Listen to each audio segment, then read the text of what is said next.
4:30 a.m. Naya's home. Naruto went to sleep an hour after he arrived at Naya's place.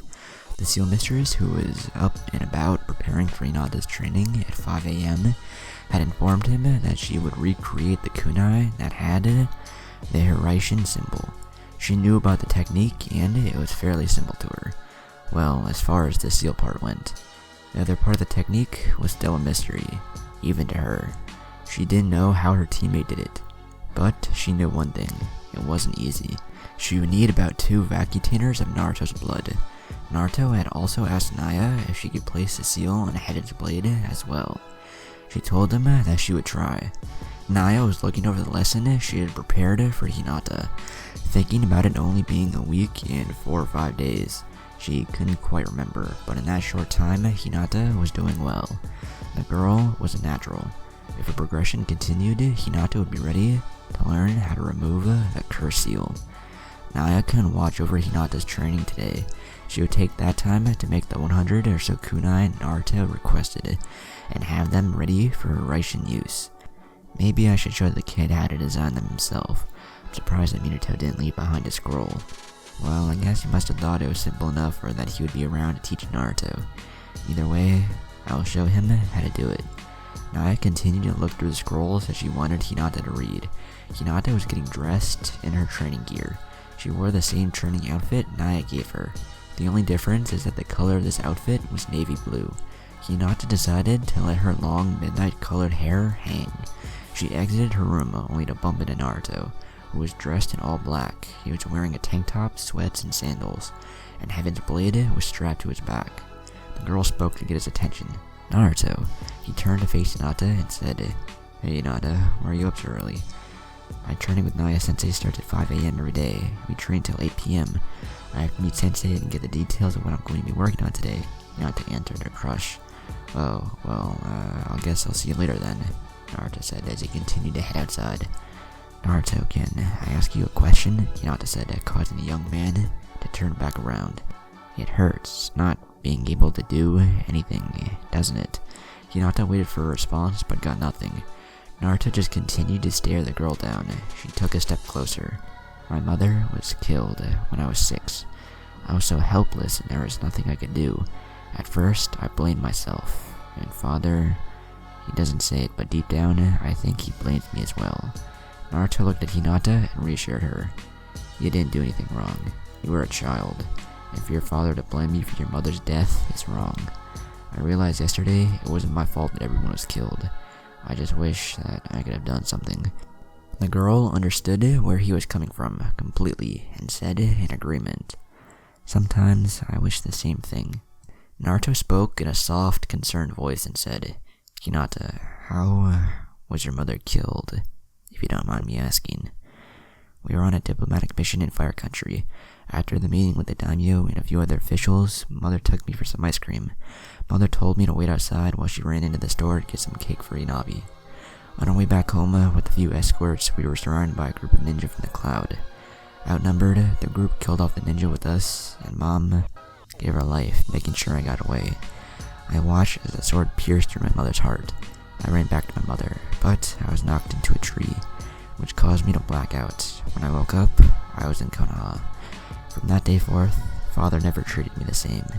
Hinata wiped the tears from her eyes. That particular memory was hard to get over, but she no longer blamed herself. "Your mother gave her life to protect what she believed to be precious to her. She died so you could live, Hinata. Her sacrifice was noble and out of love.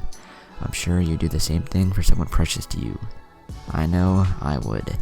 Your mother gave her life to protect you. My father gave his life for the village. I guess we have that in common. One of our parents each giving their life so we can live," Naruto said while giving the girl a reassuring smile. "I guess," replied Hinata as her eyes went wide with realization. Naruto said his father gave his life protecting the village, but if that was true, then that would mean the fourth Hokage is your father? Naruto nodded. Hinata couldn't believe what she was hearing. Here was the son of the fourth, the village's greatest hero, yet he was an outcast in the village his father saved. If the fourth is your father, doesn't anyone else know And why does everyone hate you when your father saved the village? It doesn't make any sense. It makes perfect sense. Hinata turned around to see her sensei speaking. Naruto's father died protecting the village from the Ninetales, but I'm sure that your history books don't tell you what truly happened that day. Hinata looked at Naya. What are you talking about? The fourth defeated the Ninetales. How is that a lie? Why would our village lie to us? Naya looked at Naruto. I think it would be better if she heard it from you, rather than me. She then turned to Hinata. I will say this, there were two heroes that day. Hinata looked at Naruto. Naruto, what is she talking about? Hinata, the stories everyone was told are false. The fourth didn't kill the fox, he merely sealed it away. He sealed it in the body of a boy, with the hopes that he would be seen as a hero. My father sealed the Kyuubi within me. As her eyes widened from the even greater realization, Hinata didn't know what to say. Naruto waited for a reaction. When she looked up, he could see tears forming in her lavender eyes. Two heroes, one fated to be celebrated, while the other one was to be shunned.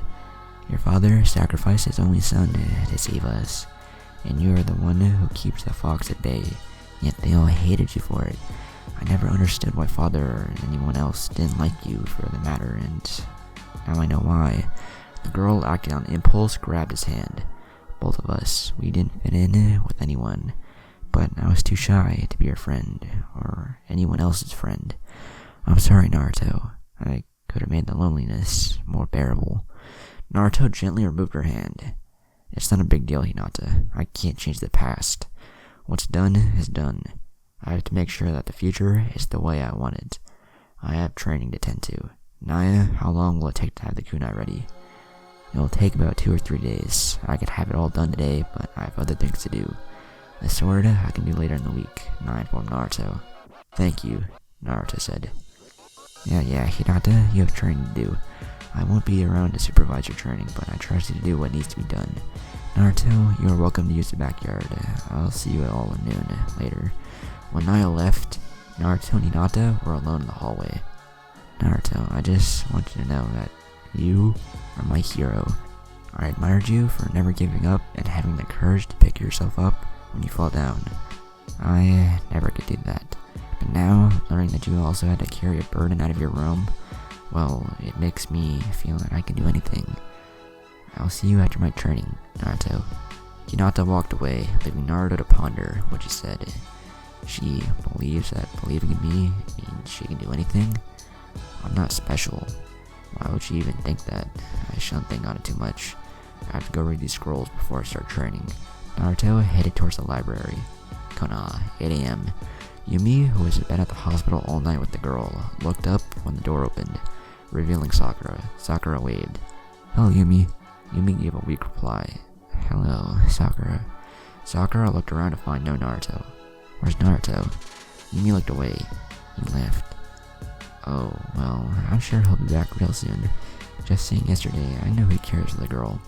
I wonder when, though. Sakura placed her hand on her chin while looking at the ceiling, trying to figure out when her former teammate would return.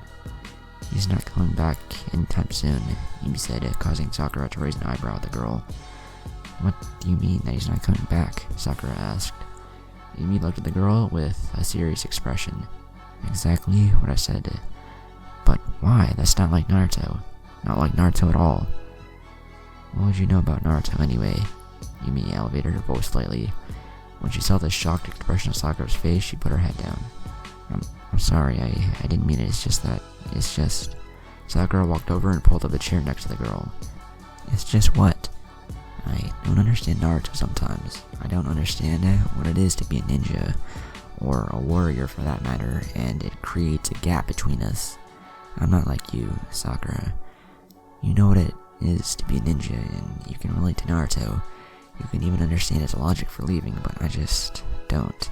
I know he has reasons, but I just can't help but be angry at him for abandoning Hayami and me. Could he have not gotten stronger by training here? Yumi asked, hoping the girl could shed some light. So, Naruto has left to train. I wonder if Lady Tsunade knows of this. Sakura looked at Hayami, who looked peaceful and smiled. Naruto operates on his ninja code. I believe it was... Yumi answered for Sakura. Never going back on his word. Yes, that's it. You see, it's his ninja way. Naruto will die to keep his promise, if that's what it takes. I think he did this for her, and for you. Sakura looked back at Yumi and smiled. Did this for us? He could have stayed here. I know that's what I wanted. It's what Lady Hokage wanted, and it's what Hayami would have wanted. It seems selfish to me, Yumi said to the pink-haired Kunoichi. Sakura shook her head. It's not selfish. Naruto did what he felt he had to do. If my guesses are right, I think he wants to detach himself from you guys. I know it sounds cruel, but if he is to get stronger, he can't worry about you guys. I hate to say this, because I know it will only make you feel bad. But Naruto made the right decision. If he's worrying about you guys and something happens, then his training will probably be ineffective, or at least I think he believes that. Everyone has a path they must follow. Naruto believes that it's his path he must follow. I know you're not a ninja, but honestly, I think you're one of the best things that happened to Naruto. In fact, I'm kind of jealous of your relationship. The way you two interact and have fun, it's something to be envied, Sakura thought, hoping that a certain Uchiha would interact with her more. Yumi rose from her seat. Sakura, I understand. Sakura, I'm going to my room to wash up. I'll be back later. Yumi got up and proceeded to exit the room. When she got to the door, she stopped and turned to Sakura. Sakura, thanks for helping me see logic through the eyes of a ninja. I still don't understand certain things, but I'm glad you could give me some insight. Don't mention it, Sakura waved her off. Yumi exited the room, leaving Sakura and Hayami all alone. Sakura got up and walked over to the girl. She looked the girl up and down and decided to do a routine check. Still in a coma, but it seems Shizune has done an excellent job with her scar. In a few weeks, it will fade into nothing. Her breathing is regular, heart seems fine. She seems okay. Let's check her spleen, huh? Sakura's caught off guard by the girl's mumbling. Mommy, Daddy, Shinji, Big Brother Naruto, help me. The mean lady wants to... The girl mumbling stopped. Sakura looked at the girl. It seems like she was having a dream and talking out loud. She may wake up soon. Well, I have to go. I'll be back later to see how she is doing. Sakura exited the room, leaving the girl behind. Across the hall, Shinji was in the room with Tsunade and Jiraiya. Sakura entered the room, a little surprised to see her sensei there. Lady Tsunade, I thought you were in the office. I'm allowed to leave every now and again, Sakura. After all, I am the Hokage, Tsunade said to her people. I didn't mean anything by it. I just didn't expect you to be here, that's all. You either, Lord Jiraiya. So, what's this I hear about Naruto leaving the village? He left the village? A shocked Shinji said, causing Tsunade and Jiraiya to turn their attention back to the man. Yes, he said he needed to train in seclusion, Tsunade responded. And you let that idiot go? He might be halfway to Lightning Country by now, Shinji stated. Jiraiya spoke. I don't think so. Naruto seemed pretty serious about training. I have an idea where he's at, and I will refuse to say where. I guess we'll see him in 6 months. Shinji was sitting up and looked at Tsunade. When will I be free to leave this place? In a couple of days, but I'm curious, do you have anywhere to stay? Tsunade asked. No, but I don't plan on staying in the village. When I'm healed enough, I plan to track the guy responsible for my clan's demise, Shinji informed Hokage. Jiraiya shook his head. What the hell is wrong with you people? Thinking you can take on the world alone, it's nonsense. You won't get near him. He's the leader of a powerful village, and he happens to be out of your league. A thought came to Tsunade while the two were talking. I got a proposal for you, Shinji.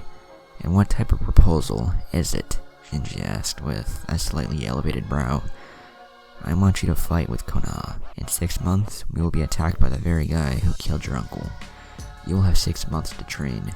It beats facing the Raikage at your current level. What do you say, Shinji? Fine, that sounds like a decent proposal. I'm in, Shinji replied. Tsunade was glad. From what Kakashi told her in his report, the guy felt 2 powerful chakra sources, both stronger than his own. She was glad that Shinji was on the Leaf's side. This would prove helpful to the Leaf. The other power Kakashi told her about concerned her. Kakashi informed her that it was demonic. According to Kakashi, he felt the weird chakra coming from the blue-haired cloud ninja that they met in the mist. Tsunade and Kakashi both knew what it meant. A cloud has a Jinchuriki. Tsunade shook herself from her thoughts. I'm glad you plan to stay. You, Hayami, Mai, and Yumi will be staying with me.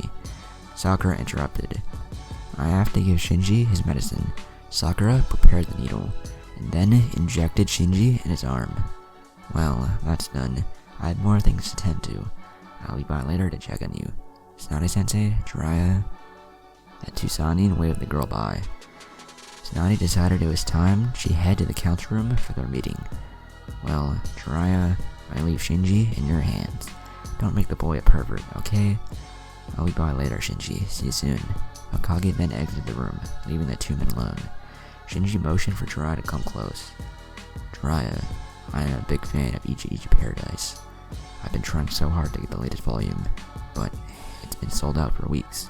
This hospital is getting boring. You wouldn't happen to have a copy of it with you? Sorry, Shinji, I don't have it. Shinji put his head down in defeat.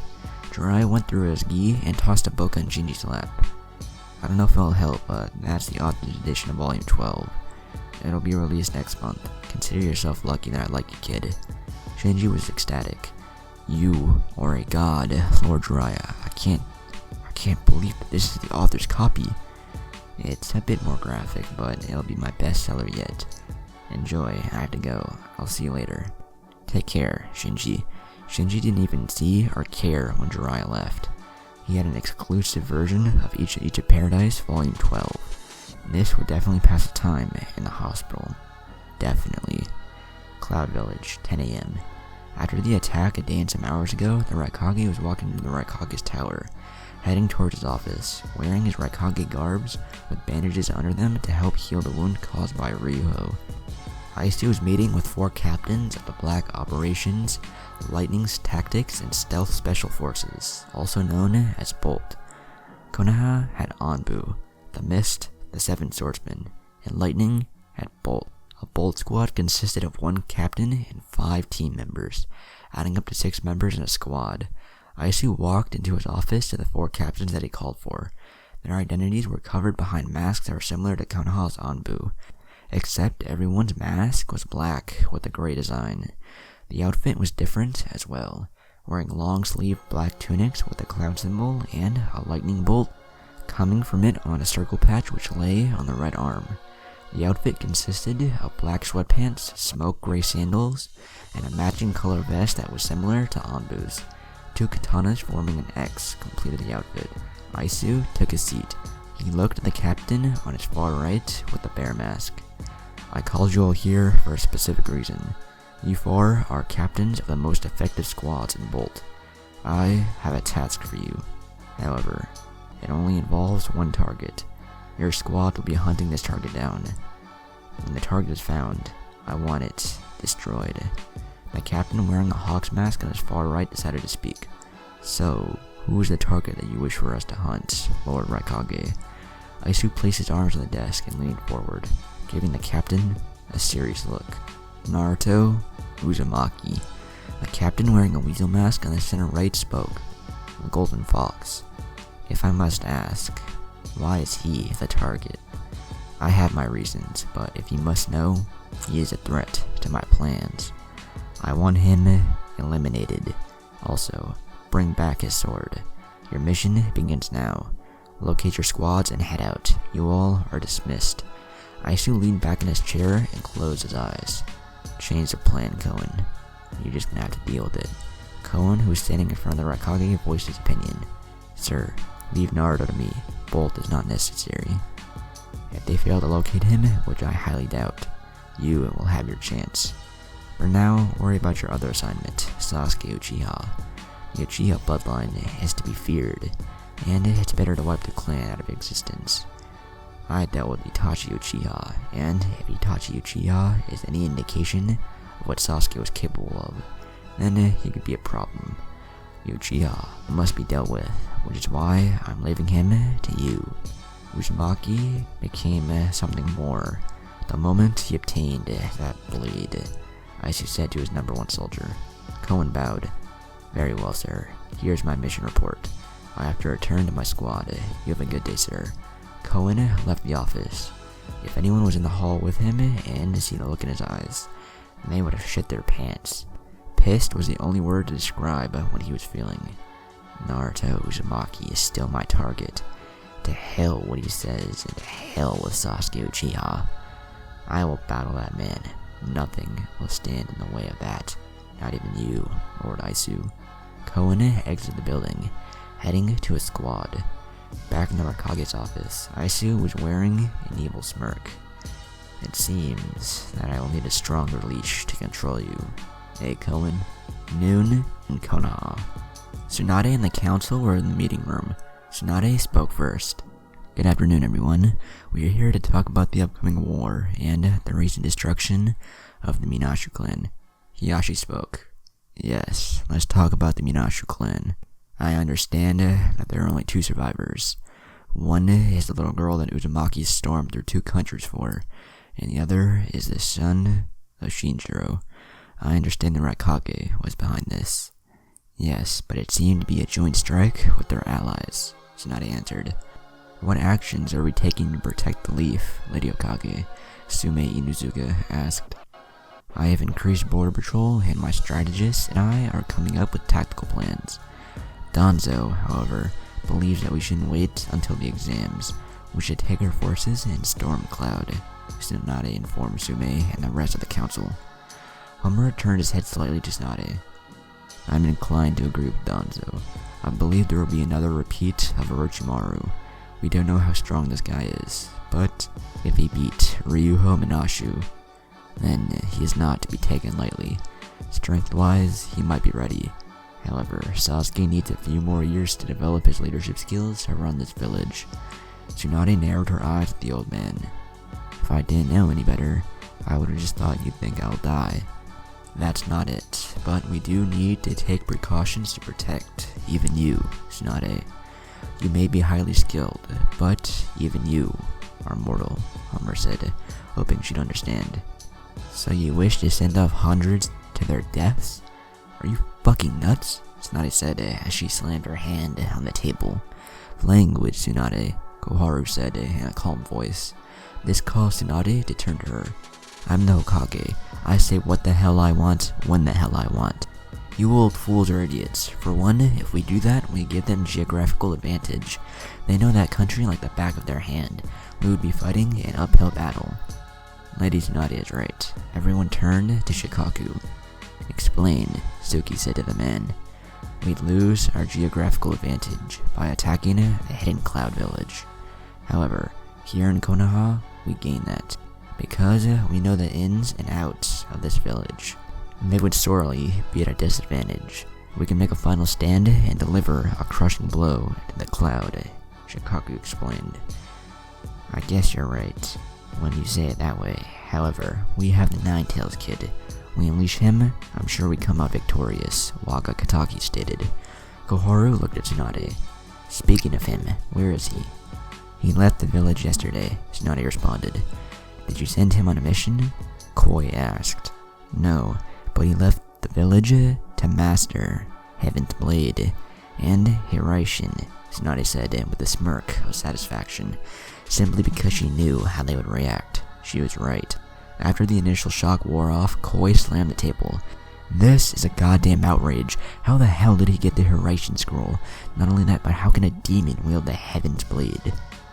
You can't be serious. He can't learn that technique, Tsunade. He will become a threat, Waka said in an elevated tone. Tsunade closed her eyes to calm herself. Kakashi was ordered to give him a scroll when he was 18. Kakashi gave him the scroll that led to the Hiraishin scroll. That technique was handed down to him by his father. If he becomes a threat, you only have yourselves to blame. Ieyashi was curious as to how the boy was able to get the Heaven's Blade. He knew a little of the blade, but how could a kid with a demon wield it? How did Naruto obtain that sword? He went through the trials, and the sword accepted him as its wielder. Like it or not, Naruto has the Hiraishin scroll and the strongest sword on the planet. Uzumaki will return in 6 months' time, Tsunade informed the Hyuga clan head. I also want to know when I can see my daughter, Hiyashi asked. This isn't the place for that, and you will see her when I say. She is recovering from her injuries. Moving on, let's discuss the upcoming meeting in the rice. Hiyashi narrowed his eyes at the subject change, but he would worry about that later. Right now, the talk about the meeting was more important. I will only be taking 3 ninjas with me this time. Kakashi, Anko, and Shikamaru, Tsunade informed the council. I have a request. Could you take Hanabi with you? I think this trip will educate her in the way of politics, Hiyashi asked, hoping she would agree. Tsunade shook her head, giving her answer. Request denied. Hanabi will stay in the village. I understand where you are coming from, but it is too dangerous to take her with her current skill level. Also, she is of the main family, and we wouldn't want the Hyuga Genkai falling into the wrong hands. What about Senduru? Imura questioned. He will remain here. He and the Raikage have a long history, and I fear he will attack the Raikage. When Tsunade answered Himura's question, she turned to face Akimichi Chosa, who asked, What is going to be done about the people in the stadium, Lady Tsunade? We will follow village protocol. Remember, this Chunin exam is going to be big. People from all over will be attending, and I don't think that the leaders of the respective villages would put their daimyo in danger.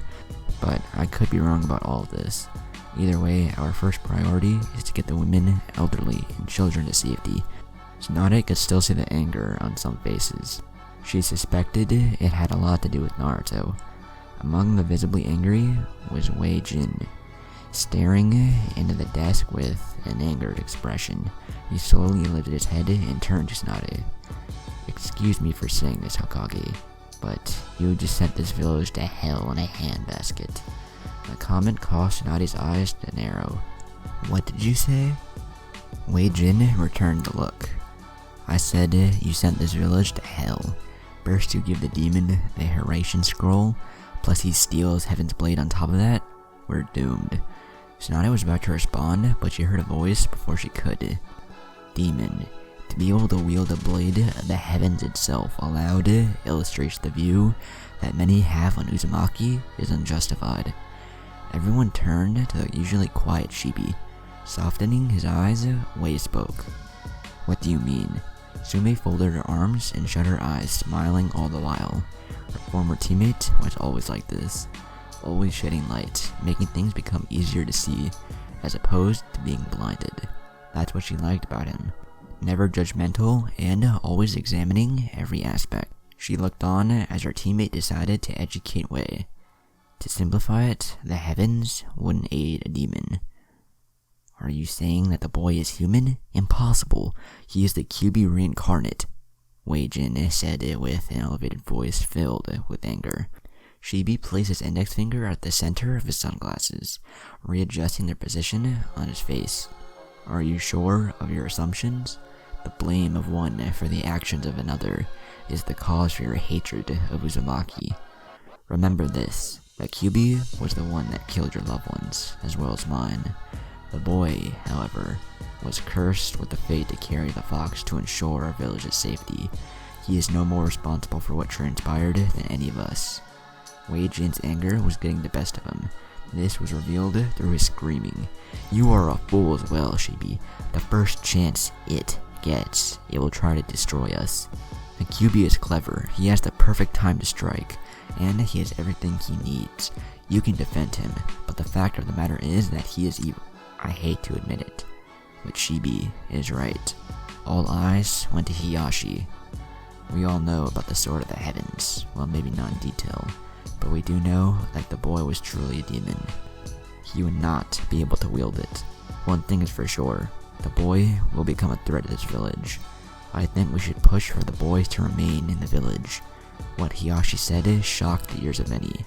At one time, Tsunade would have agreed, but as it stood now, well, she couldn't bring herself to convince Naruto to come back. I've tried. The boy is set in his ways, and he wishes to end all ties with this village. I don't blame him at all. My grandfather built the village with the intention that we support each other, thus making us strong. We lost sight of that when Uzumaki became the Jinchuriki of the QB. I'm glad I wasn't in the village at the time. I would have been ashamed. The only reason I am Hokage is because the boy restored my faith in this village. But I often wonder if I made the wrong decision. Tsunade leaned back in her chair and rested her head on the palm of her hand. letting out a breath that showed her mental exhaustion. She moved her fingers back and forth, signaling their dismissal. This meeting is over. I grow tired of everyone always blaming Naruto for something out of his realm of control. But, most of all, I grow tired of this village. Shikaku didn't like what he was hearing. He knew the village needed Tsunade right now. Her leadership is important to the village. He didn't notice it until now, but when he looked in the Hokage's face, it was evident that she wasn't kidding. He could do nothing but curse the villagers, curse the council, and hell, even curse himself. He never looked at it from Shibi's point of view. Now that he did, could this have been what Lord Jiraiya, Lady Tsunade, and Shikamaru saw? One thing was certain, he would have to reevaluate everything. Tsunade observed everyone file out. On the far wall, there rested the pictures of all the Hokage, including herself. She looked at the man who was deemed a hero in the village that shuns his only attachment to this world. Was there no other way, Minato? Did you really have to burden your son with this? I wonder if you made the right decision sometimes, sacrificing yourself and your son for this village. Personally, I don't think that is something I could have done. Tsunade leaned back further in the chair and fixed her gaze on the ceiling. Well, it doesn't matter. I made a vow to protect this village, and that's what I intend to do. Don and Naawaki would have protected this village with all they had.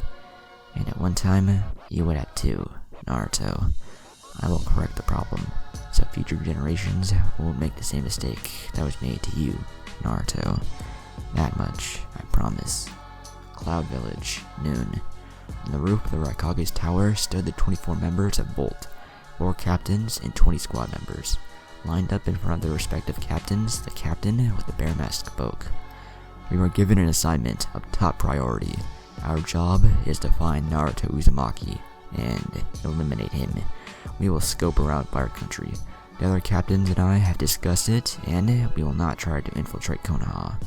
Their Anbu is just as skilled as our special forces.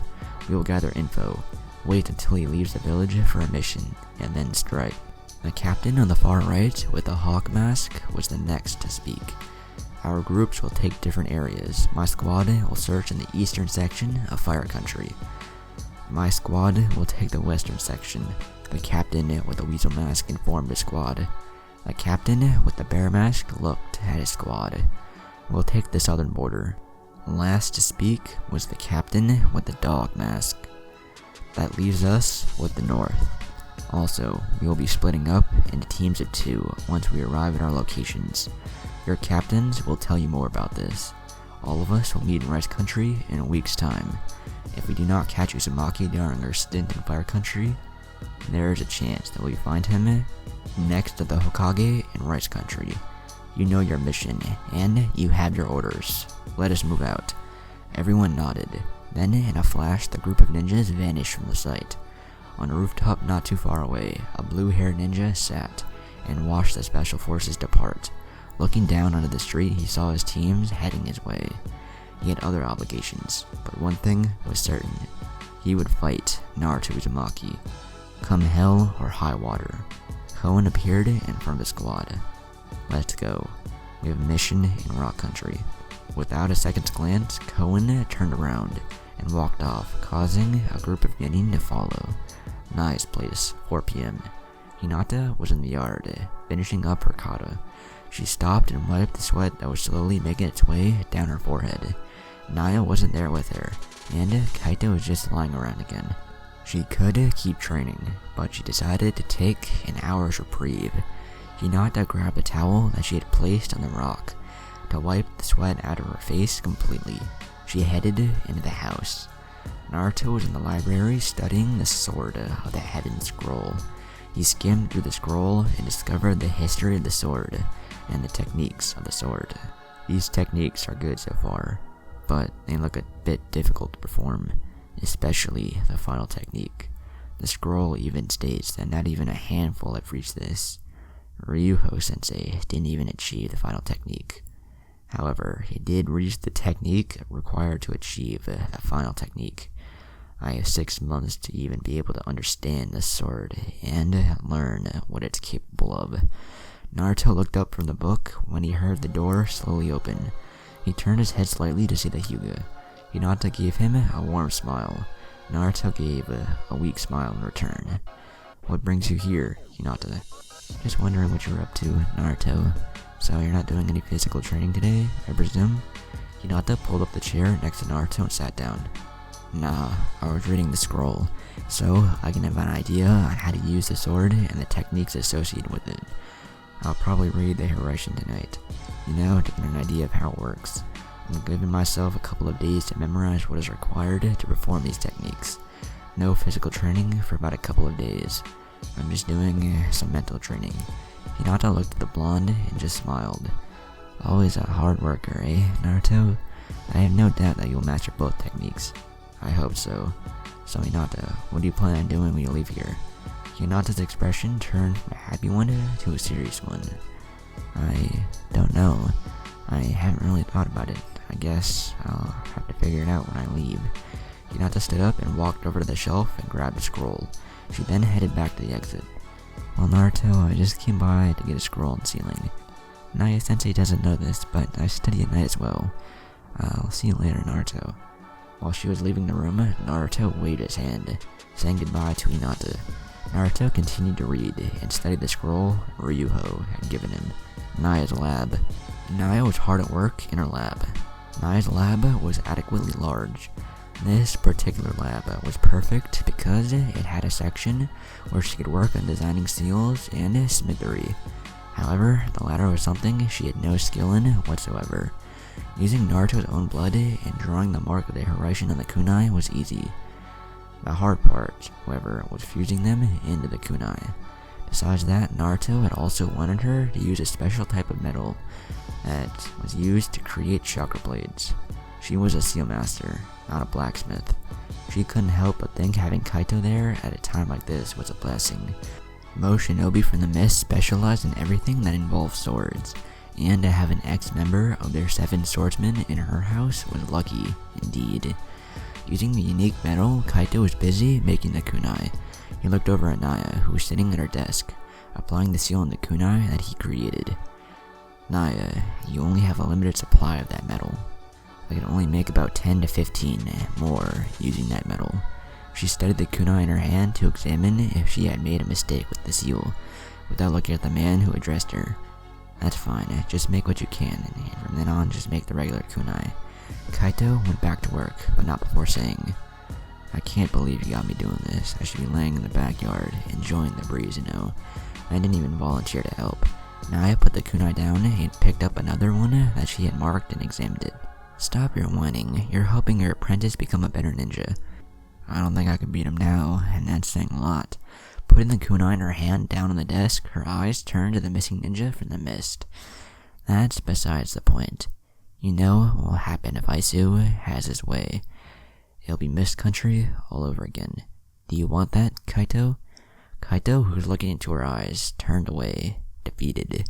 He looked down at the ground beneath him with slight sadness in his eyes. "No, I guess I don't." She smiled at the man whose back was facing her. "Good, now hurry up with this kunai. Chop chop. You don't have to order me around like I'm some child either. Stop being a goddamn nuisance," Kaito said to himself. Well, at least he thought he did. "Who's a goddamn nuisance? Maybe I should give you away to those 100 ninjas from Mist Country." Naya said the last part with a devilish glint in her eyes. Okay, you're not a nuisance," he said to ease the tension. Closing her eyes, satisfied, she smiled. "I know I'm not a nuisance. Yeah, you're just a bossy bitch." He said this even lower to himself, hoping that she wouldn't hear what he said. When one of the newly formed kunai flew at his head and hit the wall behind him, he knew she had heard what he said. The other 5 kunai that he saw coming at him solidified it. Kaito did what anyone would do when angering a woman like Naya. He ran for dear life. "Come back here, you bastard. How dare you call me a bitch? I'll skin you alive. Just wait till I get my hands on you." Naruto, who looked up from the scroll he was reading, heard the commotion and just shook his head. She can be a little off sometimes, but I would never tell that to her or any woman's face. That's suicide. I'm crazy, not stupid. Poor sensei. Hinata was outside in the yard practicing when she heard her sensei. She shook her head as well. Bad move, Kaito. I pray for your safety. Hinata turned back to the training dummy she had set up and continued with her strikes. 3 days later. 3 days had passed. They were uneventful, and each day was pretty much the same. Naya and Kaito came to a truce. Well, there was more of him pleading and submitting to her, and a lengthy apology. Naruto studied both scrolls while waiting for his kunai to be Hiraishin ready. Hinata continued her training without the assistance of her sensei for obvious reasons. It was around 7 in the morning.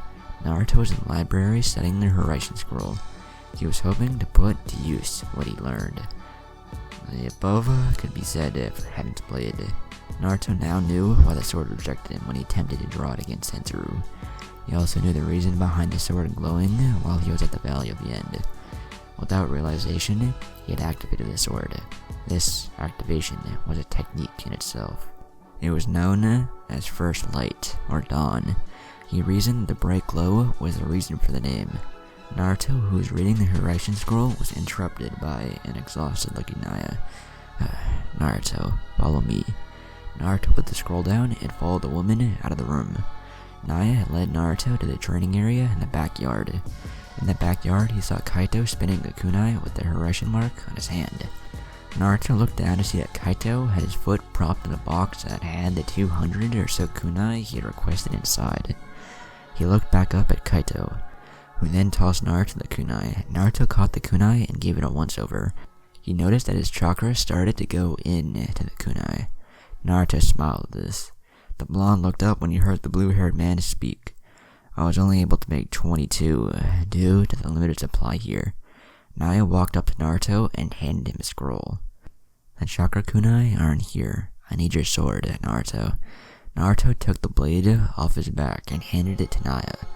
Glancing at the sword, she looked up at Naruto. You'll have this back in a couple of hours. He nodded, understanding that the process would take long.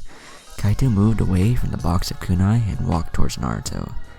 When he got near the boy's left side, he stopped and whispered, I want to see how far you've come with the sword. When you get it back, come find me. Naruto gave a slight nod and headed to the box that was filled with kunai. Naruto turned around to see Naya was near the entrance. He yelled out, Hey, what do I owe you? Naya put her hand up. You owe me nothing. Trust me, kid. When I say that, it was a pleasure. I think any Seal Master would love to be able to do what I did for the past 3 days. Well, those not attached to the hidden villages who feared the Yellow Flash. Either way, it was definitely a pleasure. Excuse me, I have other things I need to work on. Enjoy your training. Naruto looked at the kunai that was in his hand with a grin on his face. I guess it's now or never. He was now ready to test what he had read in the scroll. He was ready to try and execute the Hiraishin. Konoha, 11 a.m. In a hospital room, a little girl's heart was starting to race. Yumi, who was in the room with her, was sitting in the chair at the far end of the room, sleeping, clueless to the girl and the expression on her face. His expression was one of fear. Hayami's dreamscape. Hayami found she was alone in a forest. A familiar kunoichi who was giving her a sick grin slowly chased her. She ran as fast as she could in the opposite direction. She stopped to catch her breath. Feeling a presence in front of her, she looked up to see the same lady in front of her. She turned around and ran again. She continued to run, but she tripped over a rock, causing damage to her ankle. The lady stood over Hayami with a kunai in her hand. Don't worry, Big Brother Naruto will be joining you soon. On the outside, Yumi jumped up when she heard the girl cry out.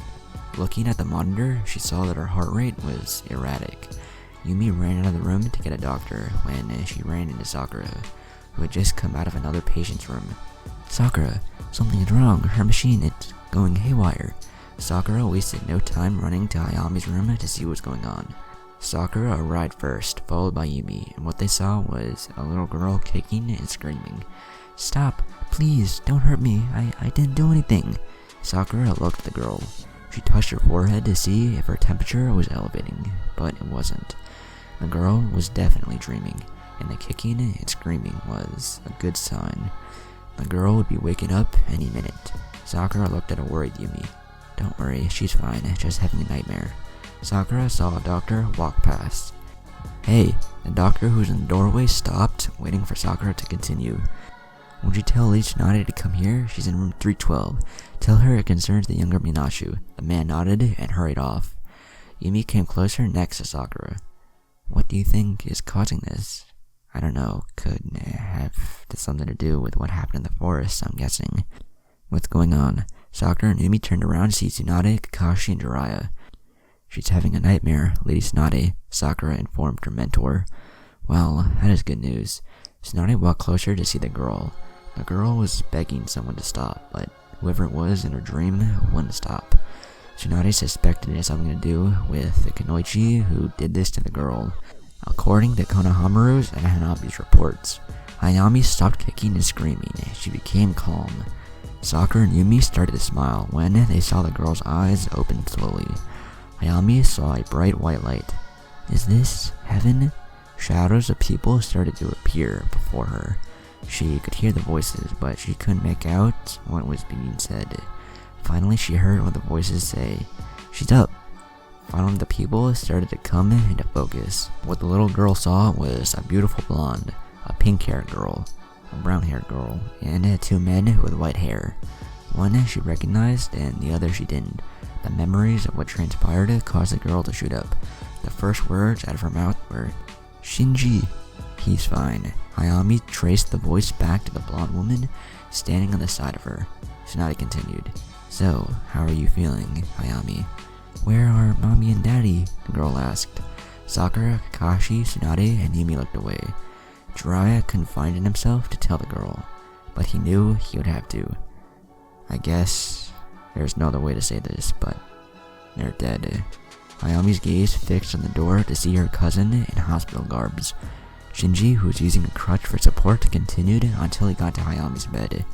She looked up at her cousin. Tears threatened to fall down her eyes.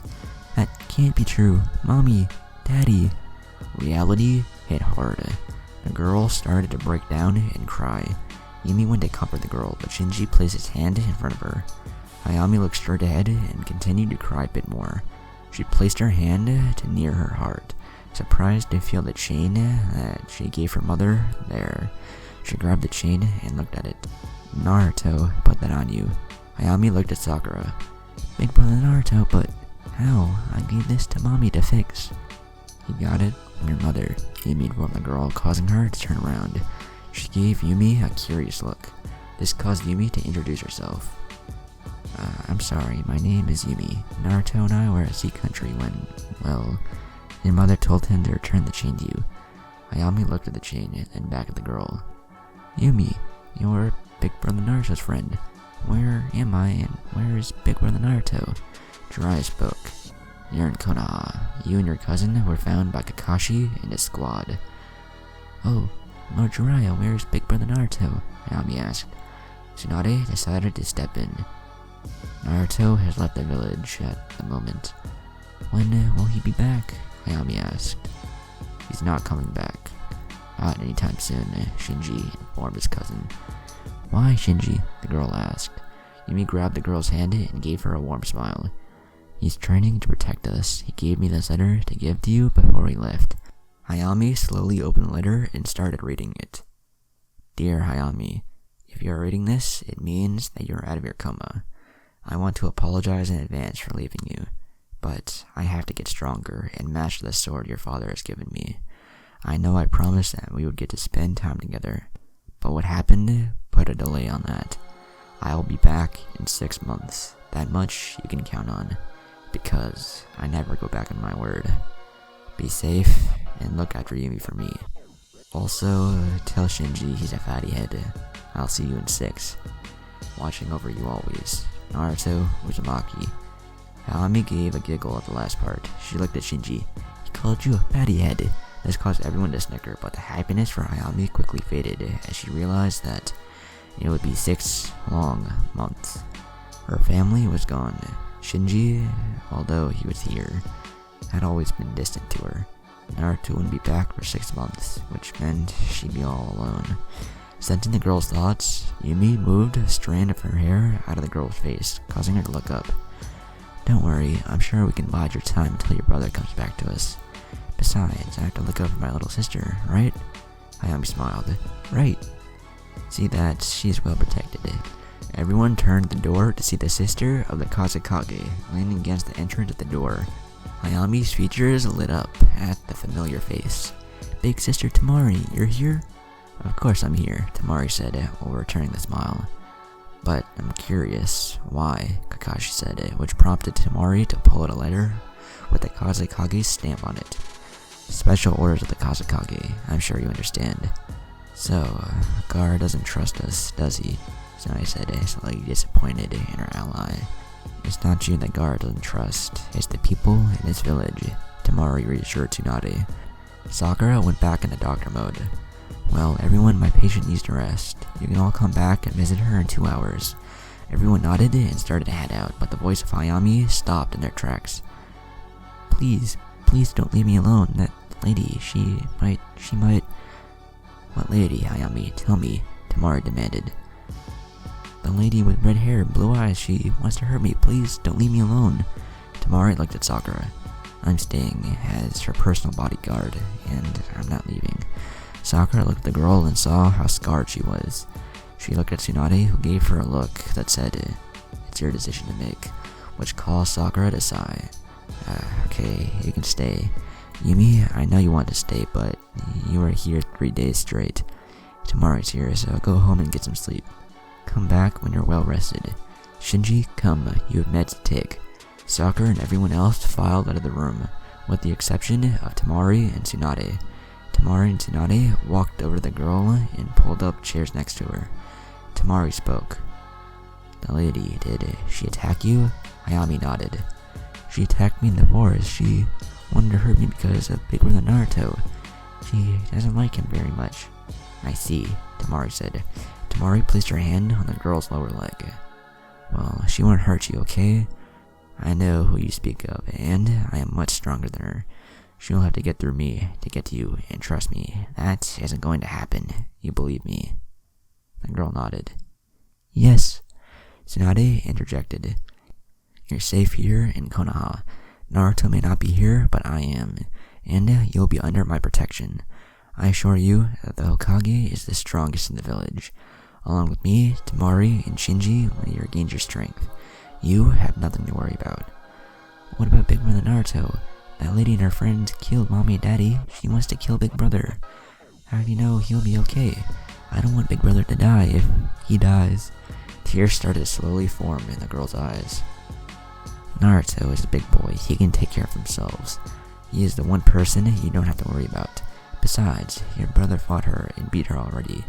The reason she went after you was because she can't beat Naruto, Tamari said, trying to convince the girl that everything would be okay. Big Brother beat that lady? Amazing, Hayami said, surprised by the information.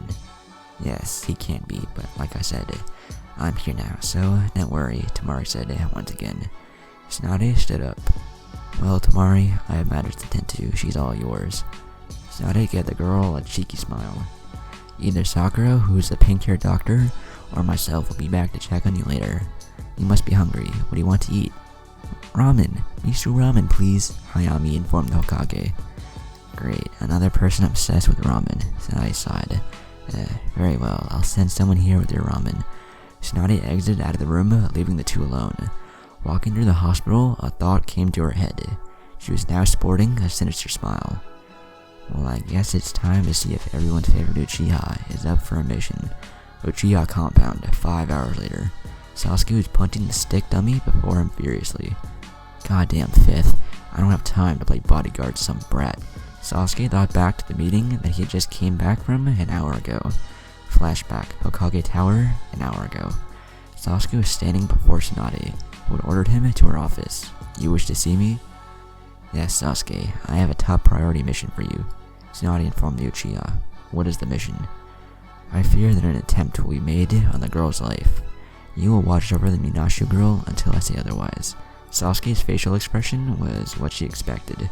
Sasuke started a protest. Look, I don't have time to play bodyguard to some kid. Get somebody else. I can't do that, but I don't want to. You are going to do this, whether you like it or not, so deal with it, Uchiha. There's a reason why I chose you for this assignment. Now, your mission starts tomorrow. Enjoy the rest of your day. Tsunade couldn't help but smile at her victory. She was still Hokage, and Sasuke had no choice but to follow orders, whether he liked them or not. Sasuke walked off, mumbling something the Hokage couldn't hear. End of flashback. Sasuke, are you okay? Sasuke stopped punching his dummy and turned to face Sakura. No, your goddamn sensei stuck me with the guard duty for the little girl from the samurai clan. Sasuke continued hitting the dummy. Sakura was kind of surprised at this. Lady Tsunade assigned you to guard duty for Hayami? That's a surprise. Well, with you and Tamari guarding her, I'm sure nothing will happen. Sasuke stopped hitting the bag and looked at Sakura. What? If Tamari's guarding the girl, then why the hell was I assigned to the girl? Sakura shrugged. Don't know, but if Tsunade assigned you, then she has reasons. Well, I stopped by to ask if you want to grab something to eat. Sasuke turned away from Sakura, trying to figure out the fifth's moves. He waved Sakura off. No, I already ate. Sakura frowned at the Uchiha. What a surprise. You know what, Sasuke? Forget it. Just make sure that you're nicer to that little girl than you are to me. Sasuke turned to Sakura.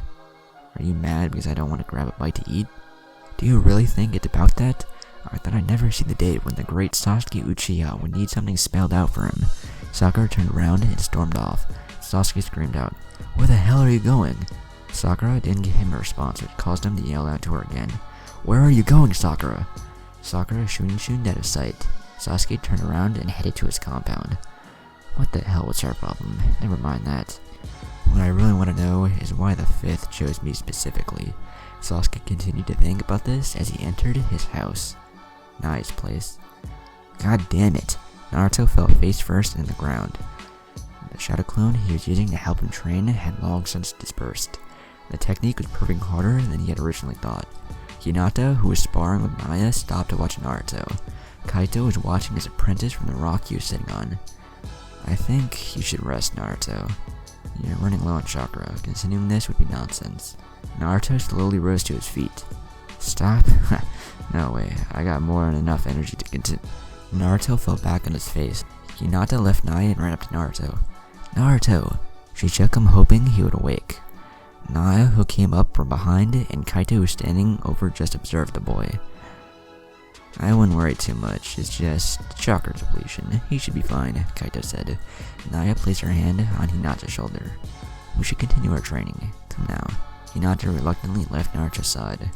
Kaito bent down and threw Naruto over his shoulder. As he took Naruto to his room to rest, he couldn't help but smile at how far his student had come. Their practice session yesterday proved that Naruto's sword skill surpassed him now. It was his experience that kept him in the fight. He couldn't help but feel good for being responsible for this. You know, Fox, you are something. I wonder how far you'll come in 6 months. I guess I'll have to wait and see. Time will only tell.